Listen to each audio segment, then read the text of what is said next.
મહુવા તાલુકાના બોરડી ગામે એક વધુ શોટ લાગવાથી સિંહનું મૃત્યુ. એક જ મહિનામાં બીજું મૃત્યુ. જ્યારે બોરડી ગામે આજે કલ્પેશભાઈ નાનુભાઈ નકુમની વાડીમાં શોટ મૂક્યો હોય તો આરોપીઓને પણ હાજર કરવામાં આવ્યો છે. બંને સિંહના મોતનું કારણ એક સરખું શોટ લાગવાથી મોત થયા હોવાનું જાણવા મળ્યું છે. તંત્ર દોડતું થયું કારણ કે ખેતરમાં વીજ કરંટ સીધો મૂકવામાં આવેલો હતો, જેથી સિંહ જેવા વન્ય પ્રાણીઓ સીધા મોતને જ ભેટે.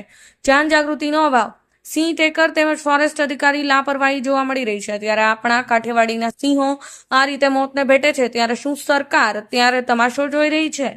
જ્યારે સિંહ દિવસ આવે છે ત્યારે સરકાર આ સિંહ દિવસની પાછળ લાખો રૂપિયાના ખર્ચા કરી મોટા પ્રોગ્રામ કરે છે, તો અધિકારીઓ તેમજ ફોરેસ્ટ ડિપાર્ટમેન્ટ પોતાની ફરજ ચૂક હોય તે આ દ્રશ્ય દેખાઈ રહ્યા છે.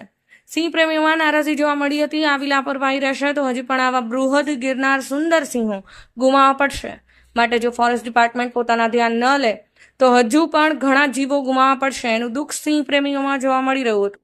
આશા રાખીએ છીએ ઉચ્ચ અધિકારીઓ આની તપાસ કરી બીજી વાર આવો બનાવ ન બને તેની કાળજી લઈને જવાબદાર ડિપાર્ટમેન્ટના અધિકારીઓ અને કર્મચારીઓ કડક સૂચનાઓને ગંભીર રીતે ધ્યાન પર લે તેવી લોકમાંગણી ઉઠવા પામી છે.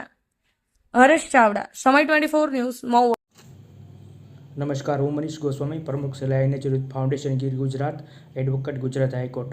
આજે ખૂબ દુઃખ સાથે અને આક્રોશ સાથે કહેવું પડે છે કે મહુવા તાલુકાના બોરડી ગામે એક જ મહિનામાં આ બીજો બનાવ બન્યો છે, જેમાં એક સિંહ આજે પણ વીજ કરંટથી મોતને ભેટ્યો છે.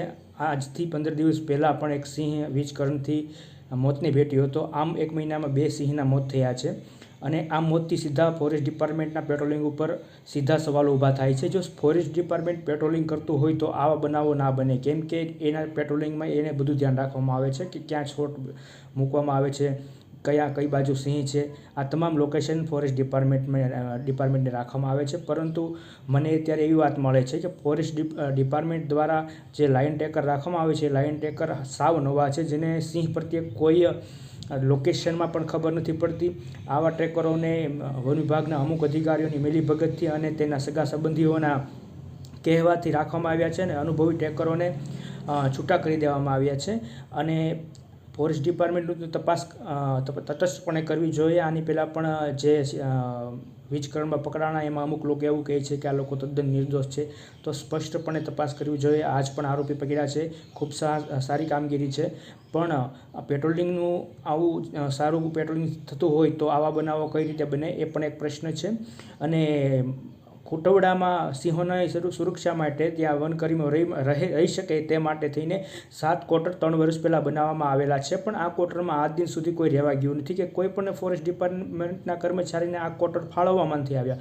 એ પણ એક તપાસનો વિષય છે કે કેમ આ ક્વાર્ટર ફાળવવામાં નથી આવ્યા, કેમ ક્વાર્ટર એટલા બધા ખરાબ હાલતમાં છે કે આ ક્વાર્ટરમાં કોઈ કરપ્શન થયું છે. એવા જ 2 ક્વાર્ટર મહુવા ખાતે પણ વાઇલ્ડલાઇફ ડિવિઝનમાં બનાવવામાં આવે છે, ત્યાં પણ કોઈ રહેવા ગયું નથી. ગાયો બેસે છે, ગાયોના પોદળા અંદર હોય છે.